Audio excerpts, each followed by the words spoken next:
오늘의 말씀은 에스더 4장 16절입니다. 당신은 가서 수산에 있는 유다인을 다 모으고 나를 위하여 금식하되 밤낮 3일을 먹지도 말고 마시지도 마소서. 나도 나의 시녀와 더불어 이렇게 금식한 후에 규례를 어기고 왕에게 나아가리니 죽으면 죽으리이다 하니라. 네, 오늘은 이 말씀으로 에스더의 기도 그리고 하나님의 섭리라는 제목으로 함께 나누도록 하겠습니다. 성경 66권 중에서 여자의 일대기가 그려져 있는 성경이 딱 두 권이 있습니다. 하나가 오늘 말씀드릴 그 에스더서고, 또 하나는 뭐겠습니까? 또 하나는 룻기죠. 룻기하고 에스더서가 그 성경 66권 중에서 여성의 일대기가 그려져 있고, 또 여성의 이름이 표제로 나와 있는 그런 두 권입니다. 그러니 성경에 나올 정도니까 얼마나 유명하겠습니까? 그 룻기는 어떤 내용이냐면은 유다 땅 그 베들레헴에서 살던 그 남편하고 아내 나오미하고 아들 둘이 같이 그 베들레헴의 기근이 엄청 가물어가지고 어디로 갔냐면 이방 땅 그 옆에 모압 땅으로 갔어요. 모압 땅에 가서 그 이제 두 아들이 거기서 모압 여인들, 이방 여인들하고 결혼을 했죠. 그걸 하나님이 치셨습니다. 하나님이 치셔가지고 남편이 죽고 두 아들도 다 결혼한 다음에 이방 여인들하고 결혼까지 했어요. 그런 다음에 다 두 아들도 죽고, 그래가지고 이제 세 과부만 남게 됐죠. 그 당시에는 그 여자가 남자 없이 먹고 살기가 쉽지가 않았거든요. 다 남자가 밖에서 일을 해서 벌어가지고 여자는 안에서 이제 양육을 하고 일을 하는데, 살림을 돌보는데, 그러니까 그 세 가부가 어찌 할 수 없어가지고 지내는 가운데 이제 베들레헴에 다시 기근이 끝났다 그래가지고 다시 돌아가는 얘기가 있습니다. 돌아가서 물론 세 가부가 돌아간다고 한들 거기서도 뭐 특별히 일자리가 있는 것도 아니고, 그런데 그래서 나오미가 돌아가면서 두 며느리한테 니들은 여기 남아있어라. 니들 고향이 여기니까, 모압 땅이니까 남아있어라. 그러니까 큰 며느리는 그냥 남아있고 작은 며느리 룻이 나오미랑 시어머니랑 같이 베들레헴으로 돌아갑니다. 베들레헴으로 돌아가서 거기서 끝나는 게 아니고 그 다음부터가 중요한데, 그 보아스라는 남자를 만나가지고 그 아들을 낳는데 그 아들이 오벳입니다. 오벳이 누구냐면은 다윗의 할아버지가 되는 거죠. 그래서 다윗과 예수님으로 이어지는 계보를 있게 해주신 역사가 일어나는 겁니다.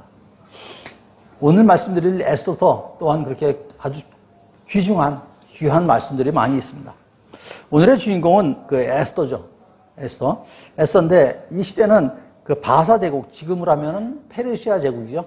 페르시아 제국의 5번째 왕, 그 아하수에로 왕의 시대를 배경으로 하고 있습니다. 그 시대에 그 유다인의 그 포로로 잡혀왔던 에스더가 거기서 왕후까지 올라간 것이죠. 뭐 왕후까지 올라갔다 치면은 포로로 잡혀온 어린 나이에 잡혀와가지고 왕위까지 올라갔으면 왕비가 됐으니까 별을 딴 거죠. 그 에스더의 그 이름의 의미가 그 페르시아 말로 별입니다. 별, 스텔라. 그 다음에 히브리어 이름은 하삿다인데, 하삿대가 뭐냐면은 도금양나무라는 그 나무입니다. 도금양나무가 어떻게 생겼냐면 그 꽃이 별처럼 생겼습니다.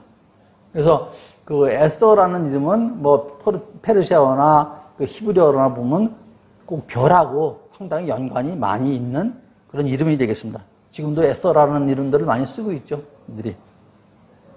잠시 본론으로 들어가기 전에 에스더 시대의 그 시대 배경을 잠깐 말씀을 드리겠습니다. 북이스라엘이 망하고 그런 다음에 또 남유다도 망했죠. 남유다가 패망을 한 다음에 그 페르시아로 포로들을 많이 데려갔습니다. 포로를 한 300만 명 정도로 갔다가 남유다 사람을 갖다가 페르시아로 데리고 갔죠. 그래서 거기서 한 70년 동안 살았었는데, 그때 이제 그 고로세 왕이 이제 포로들은 본국으로 돌아가도 좋다라고 이제 칙령을 내렸습니다. 그때 그 본국으로 돌아간 300만 명 중에 본국으로 돌아간 사람이 한 5만 명이 채 안 됩니다. 나머지 295만 명은 그대로 페르시아에 살고 있었던 거죠. 그 페르시아에서 포로 생활을 하다가 본국으로 돌아간 사람들의 이야기가 어디 있냐면은 학계에서 스가랴, 에스라서고요. 오늘 말씀드린 에스더서는 본국으로 돌아가는 사람이 아니고 그 페르시아에 남아있던 사람들에 대한 이야기입니다. 당시 왕은 아까 말씀드렸듯이 아하수에로 왕이었습니다. 아하수에로 왕이 있으니까 그 왕비가 있었겠죠. 와스디라는 왕비가 있습니다. 와스디라는 왕비가 있었는데 아하수에로 왕이 이제 왕에 등극을 했으니까 대통령이 되면은 당선되면 어떻게 하죠? 이제 다 여러 사람 모아놓고 이제 축하연을 하지 않습니까?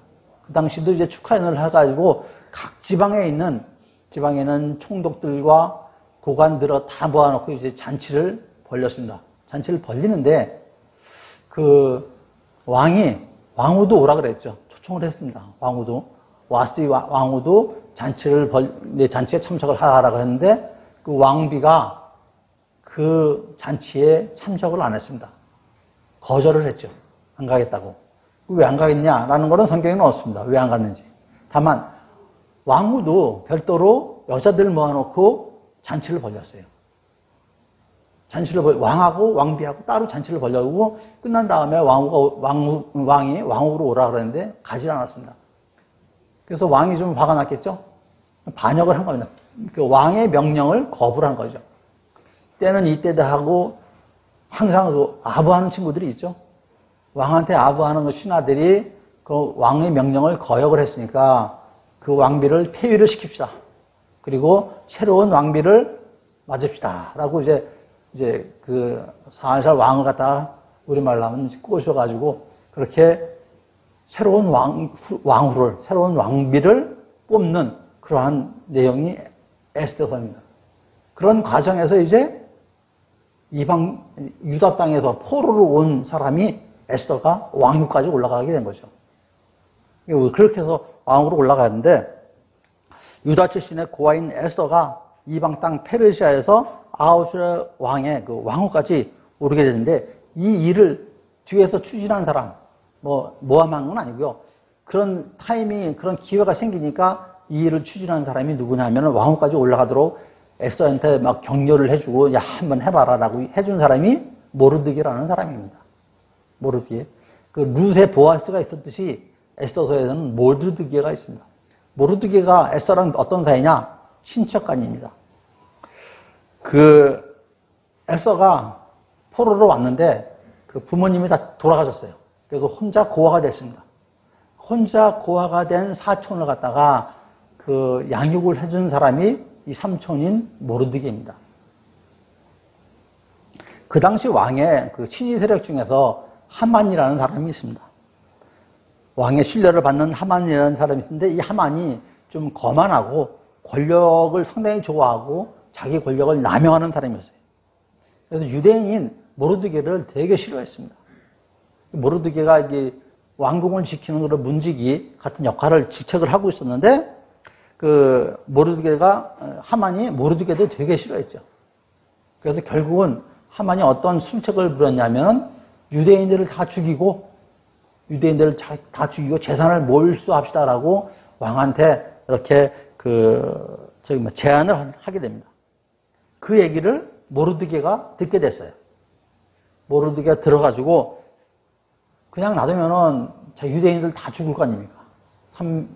300만 명, 거의 295만 명 되는 유대인들이 그 포로로 잡혀온 유대인들이 다 죽게 생겼는데 그래서 모르드게가 왕후가 된 에스더에게 이제 얘기를 한 거죠. 상황이 이렇게 됐는데 왕후 자리에서 좀 이거를 어떻게 방법을 강구해봐라. 자기 민족과 백성을 살릴 수 있는 방법을 좀 강구를 해보자. 라고 얘기를 했습니다. 근데 그 당시에는 그런 대책을 취하려면은 왕후인 에스더가 왕한테 가서, 아하수에로 왕한테 가서 얘기를 해야 될 거 아닙니까? 이 상황이 이러이러하니 그렇게 하지 마십시오라고 왕한테 얘기를 해야 되는데 그 당시에는 어떤 법이 있었냐면은 왕이 부르지 않았는데 마음대로 나갈 수가 없었어요. 왕후도 왕이 불러야 만날 수 있었습니다. 그런 시대이기 때문에 왕후가 그냥 왕한테 가면은 잘못하면 죽는 수가 생깁니다. 죽을 수가 있었어요. 그래서 에스더가 좀 머뭇거리고 있었죠. 모르드게한테 그 얘기를 듣고도 방법을 취하지 못하고 머뭇거리고 있을 때에 그 모르드게가 에스더한테 편지를 보냅니다. 그 편지를 보낸 내용이 4장 14절 오늘 본문 말씀에 앞에 나와 있는데 제가 한번 읽겠습니다. 이때에 내가 만일 잠잠하여 말이 없으면 유다인은 다른 데로 말미암아 노임과 구원을 얻으려니와 너와 내 아버지의 집은 멸망하리라. 내가 왕후의 자리를 얻은 것이 이 때를 위함이 아닌지 누가 알겠느냐라는 말씀이 있습니다. 에스더가 이 편지를 받고 나서 바로 답장을 한 것이 오늘 본문 말씀입니다. 4장 16절 제가 다시 한번 읽어드리겠습니다. 당신은 가서 수산에 있는 유다인들을 다 모으고 나를 위하여 금식하되 밤낮 3일을 먹지도 말고 마시지도 마소서. 나도 나의 시녀와 더불어 이렇게 금식한 후에 규례를 어기고 왕에게 나아가리니 죽으면 죽으리다. 이 말씀이죠. 죽으면 죽으리다. 그 유명한 말씀인데 여기에 나오는 말씀입니다. 오늘은 이러한 그 에스더의 말씀을 가지고 함께 은혜를 나누도록 하겠습니다. 첫 번째 나누고자 하는 내용은 모두 힘을 합쳐서 금식하며 중보기도 하는 것입니다. 오늘 본문에 에스더에 기록된 중보기도는 아마 성경에 기록된 중보기도 중에서도 단연 가장 큰 규모의 그 중보기도입니다. 본문에 수산에 있는 유다인을 다 모으고라는 말씀입니다. 그러니까 수산에 있는 모든 사람들을 모아놓고 유다인들 다 모아놓고 같이 중보기도를 하자 그랬으니까 얼마나 많았겠습니까? 또한 성경에 몇몇 금식기도 사례가 있는데 그 성경 속에 나와 있는 금식기도 중에 가장 먼저 떠오르는 게 어느 분이 금식기도 한 건가요? 가장 먼저 나온 건 예수님이 딱 떠오르셔야죠. 예수님이 시험 받기 이전에 40일 동안 광야에서 식음을 전폐하셨죠. 그 다음에 또 떠오르시는 것이 아마 기도의 선지자 다니엘. 다니엘도 다니엘서 9장 3절에 내가 금식하며 베옷을 입고 죄를 덮어쓰고 주 하나님께 기도하며 간구하기를 결심하고, 그래서 다니엘이 금식 기도를 했습니다. 또 다윗도 했어요. 사무엘 하 12장에 나와 있는데요. 다윗이 그 아내 그 밧세바 여인하고 같이 이렇게 동침을 해가지고 아이 유부녀였죠. 아이를 낳았는데 그 아이가 병에 걸렸습니다. 병에 걸려가지고 죽을 지경이 됐어요. 그래서 다윗이 7일 동안 울고불며 금식 기도해서 아들을 좀 살려달라고 하는데 결국은 치셨지만 다윗도 그때 7일 동안 금식 기도를 했습니다. 모세도 10계명을 받기 위해서 두 차례에 걸쳐서 시내 산에 올라가서 40일 동안 그 식음을 전폐했고, 엘리야도 그렇고 느헤미야, 히스기야 이런 선지자들이 금식 기도를 많이 했습니다. 오늘의 본문은 이러한 혼자 한 금식 기도가 아니고 에스더는 금식 기도를 어떻게 했어요?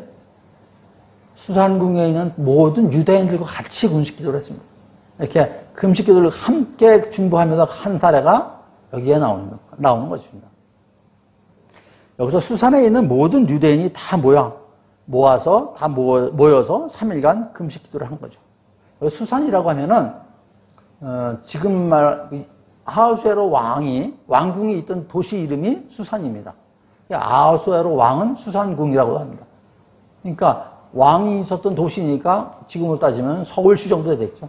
그 큰 도시에 있는 유다인들이 다 모여서 그 구국을 위한, 나라와 민족을 구하기 위한 구국 기도회, 구국 금식 기도회를 한 것이라고 생각하시면 됩니다. 이사야서 58장 8절과 9절 말씀인데요. 금식 기도의 축복 4가지가 나옵니다. 거기에 보면은 금식 기도의 축복이란 어둠이 떠나가고 병에서 빨리 치료되고 하나님의 보호가 있고 확실한 기도 응답이 주어진다라는 금식 기도의 축복 4가지가 있습니다. 금식 기도는 확실한 응답의 축복이 있는 그런 금식 기도입니다. 또한 금식 기도만큼 절실히 하는 기도도 없을 것입니다. 진심으로 회개하며 기도하는 금식은 하나님께서 기뻐하시는 것입니다.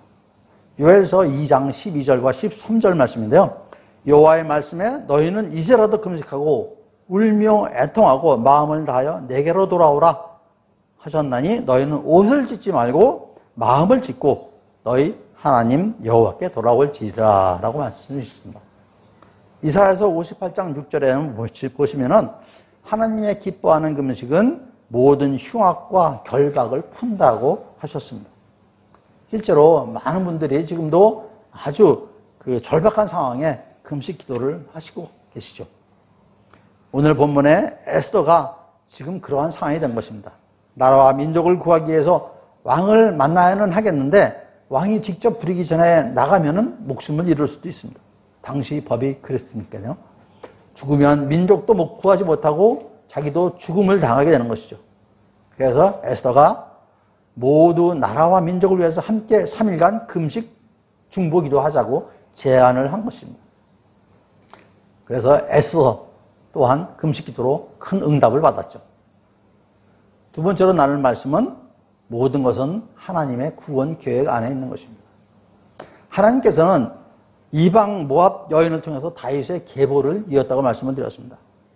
유다인인 나오미 남편의 잘못으로 남편과 두 아들을 치셨지만 그렇다고 모든 걸 거기서 끝내신 분은 아니십니다. 이방 여인 룻을 통해서 룻을 주님의 딸로 만드시고 다윗 그리고 예수님의 계보로 이어가셨죠. 에스더서에서 하나님의 인도하심과 철저한 계획하심을 알 수 있는 장면이 크게 세 군데가 있습니다. 첫째로는 포로로 잡혀와서 부모도 없는 에스더를 삼촌인 모르드게가 양육을 하는 거죠. 그리고 두 번째로는 아하수에로 왕의 그 왕비가 왕의 말을 거역을 해서 폐위가 되는 것입니다. 새로운 왕비를 뽑도록 했죠. 이에 후궁을 뽑는데 페르시아 전역에서 그 각 지방에서 아름다운 처녀들을 갖다가 다 모았죠. 그러니 얼마나 많았겠습니까? 수백 명이 됐을 것입니다. 아마 제가 우리나라 영화에서도 이 후궁 양성소 같은 그런 영화가 한번 있었던 걸로 알고 있습니다. 모두 다 미인들만 모였으니까 외모만 가지고는 안 되죠. 인성도 좋아야 될 것이고, 그 다음에 성품도 좋아야 될 것입니다. 물론 그것도 줘야 되지만 수백 명 중에 뽑힌다는 것, 단 한 명 왕으로 뽑는다는 것이 쉬운 일이 아니죠. 하나님의 계획 안에 있어야 되는 것이죠. 나머지 한 가지는 어느 날 아하수에로 왕이 잠이 오지 않아 가르치고 그 신하들을 불러가지고 책 좀 읽어라라고 했습니다.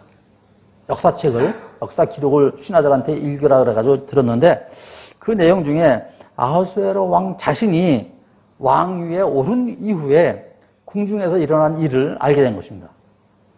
왕의 그 두 내시가 자기를 암살하려던 계획이 있었는데 그거를 모르드게가 사전에 알고 고발해서 그 사건을 갖다가 그 음모를 다 평정한 일이 있었다는 걸 알게 됐어요. 근데 왕은 그러한 모르드게를, 자기를 살아나게 한 모르드게를 아무런 후사도 해주지 않았습니다. 결국 나중에는 총리 대신까지 올라갔지만 모르드게가 그 당시에 그렇게 아무것도 해주지 않은 그런 자신을 깨닫고 나중에 후사를 해줬습니다. 에스더와 모르드게의 나라와 민족을 구하겠다는 그 절박한 마음과 함께 우리는 이 모든 상황을 만들고 인도하시고 이끄시는 분이 하나님이심을 우리는 보아야 합니다.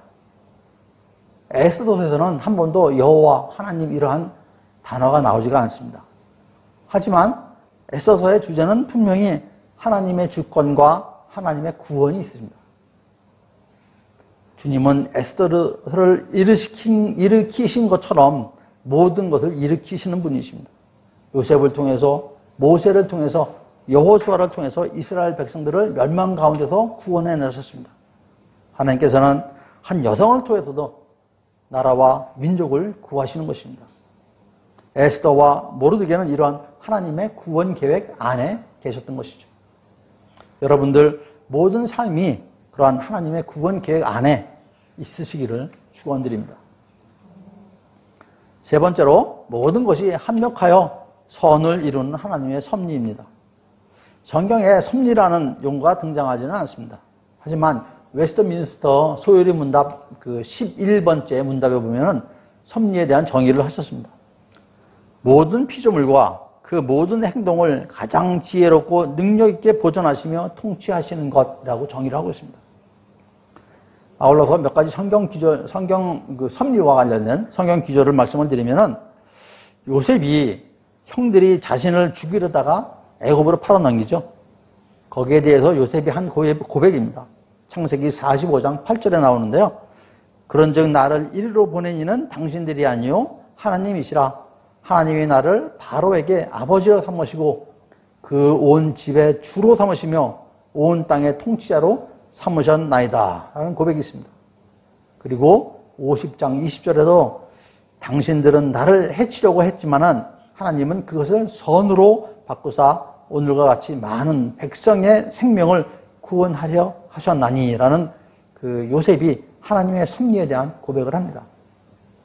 오늘 말씀드리는 에스더와 마찬가지로 부모가 없던 고아의 여자아이가 페르시아 왕국의 왕후가 돼서 민족을 구하는 이야기는 마치 애굽의 그 노예로 팔려 종노릇하던 요셉이 애굽 땅의 총리가 되고 극심한 기근에 내몰린 이스라엘 백성들을 터전을 만들어주고 결국은 애굽을 탈출해서 하나님이 주신 가나안 땅으로 가서 이스라엘을 세우시는 하나님의 역사하심과 섭리가 있는 것이라고 말씀드릴 수가 있겠습니다. 모세 또한 마찬가지입니다. 모세는 태어나자마자 아기 때 죽을 수밖에 없는 운명이었죠. 그 당시에 태어나는 남자아이는 다 죽이라고 왕이 명령을 해가지고 그 죽음을 피하기 위해서 어머님이 아기를 갈대상자에 넣어가지고 나일강 갈대밭에 넣어놨죠. 어린 생명이 그야말로 풍전등화와 같은 상황이었습니다. 하지만 그때 애굽의 공주가 목욕하러 내려오다가 나일강가로 내려오다가 그 갈대상자를 보고 그 아기를 데려가서 키워줍니다. 40년 동안 키웠죠. 야곱은 형 에서를 속이고 장자의 축복을 받고는 집에서 도망쳐 외삼촌 라반의 집에 갑니다. 거기서 첫눈에 반한 여자가 라헬이었죠. 그래서 라헬과 결혼하려고 그러는데 외삼촌 라반이 속임수를 써가지고 첫째 딸인 레아와 먼저 결혼하죠. 그런 다음에 다시 라헬과 결혼을 또 했습니다. 그래서 두 자매와 같이 그 가족을 이루었는데 거기서 나온 아들이 모두 12명이죠. 그 12명이 이스라엘 12지파가 되는 것입니다. 믿는 사람들에게는 우연이라고는 없습니다. 모든 것이 하나님의 섭리입니다. 모든 상황을 통해서 하나님께서 우리가 깨닫기를 원하시고 알기를 원하십니다. 이처럼 하나님의 말씀인 성경은 도처에 하나님의 섭리를 가르치고 있습니다. 이들은 우연이 아니라 하나님의 섭리인 것입니다. 하나님의 섭리를 한마디 성경 기절로 나와 있는 게 로마서 8장 28절입니다. 우리가 알거니와 하나님을 사랑하는 자 곧 그의 뜻대로 부르심을 입은 자들에게는 모든 것이 합력하여 선을 이루느니라라고 하셨습니다. 주권자이신 하나님을 믿는 믿음과 섭리에 대한 믿음은 불가분의 관계에 있습니다. 왜냐하면 섭리란 다른 것이 아니라 하나님께서 당신의 주권을 세상에서 구체적으로 시행하는 일인 것을 의미를 하고 있습니다. 하나님의 주권을 믿는 사람은 또한 하나님의 구체적인 섭리를 실질적으로 믿고 의지하며 거기서 말할 수 없는 소망과 위로를 받는 반면에 하나님의 주권을 인정하지 않는 사람들은 하나님의 섭리도 받아들이지 않고 그냥 우연이고 운명이고 나의 노력의 결과라고 생각하고 있는 거죠. 오늘 세 가지 말씀을 드렸는데 정리하면은 종교개혁자 칼빈 선생이 한 얘기가 있습니다. 태양이 그저 맹목적인 자연의 본능에 의해서 날마다 뜨고 지는 것이 아니라 하나님께서 친히 그 경로를 지배하셔서 우리를 향한 그의 아버지다우신 사랑에 대한 기억을 새롭게 하시는 것이다 라고 칼빈 선생님이 말씀을 하셨습니다. 오늘의 말씀은 고아가 되어 모르드게 삼촌에게서 자라고 페르시아 제국의 왕후까지 된 에스더가 포로로 잡혀와 남아있는 민족을 구하기 위해서 자신의 목숨까지 내놓았던 그런 내용, 그리고 온 유대인이 함께 간절히 3일간 금식 중보기도를 해서 나라를 구한 것, 이 내용들이었습니다. 여기서 우리는 에스더를 키워준 모르드게와 함께 하나님의 인도하심과 섭리하심을 발견해야 할 것입니다. 우리가 살아가면서 만나는 많은 사람들, 그리고 겪고 있는 여러 가지 상황들이 그 하나하나에 일비할 것이 아니라 모든 것이 하나님의 주권 아래에 있어서 이루어지는 것이고, 그런 것 하나님의 섭리를 인정하고 오직 하나님 나라의 소망을 품고 어떤 어려움이 있더라도 기도와 간구와 주님의 섭리하심을 믿고 의지하며 나아가는 저와 여러분 모두가 되시기를 축원드립니다. 잠시 기도하겠습니다. 하나님 아버지 감사합니다. 항상 저희들을 말씀으로 인도하여 주시고 또한 오늘의 에스더의 말씀을 통해서 저희들이 살아가면서 모든 것들이 다 하나님의 인도하심과 주님의 계획하신 그 섭리 안에 있음을 알게 하여 주신 감사합니다. 저희들 어떤 어려움과 고난과 또 어떤 축복이 있더라도 그 하나하나에 일비하는 것이 아니라 끝까지 주님의 말씀만 붙들고 주님께 의지하며 나아가는 저희들 되게 하여 주시옵소서. 이제 다시 세상 속으로 나아간다. 세상 속에서도 주님의 인도하심에 항상 동참하며 주님의 말씀을 전하는 저희들 되게 하여 주시기 믿사옵고 이 모든 말씀 사랑의 우리 구주 예수 그리스도의 이름으로 감사히 기도드렸습니다. 아멘.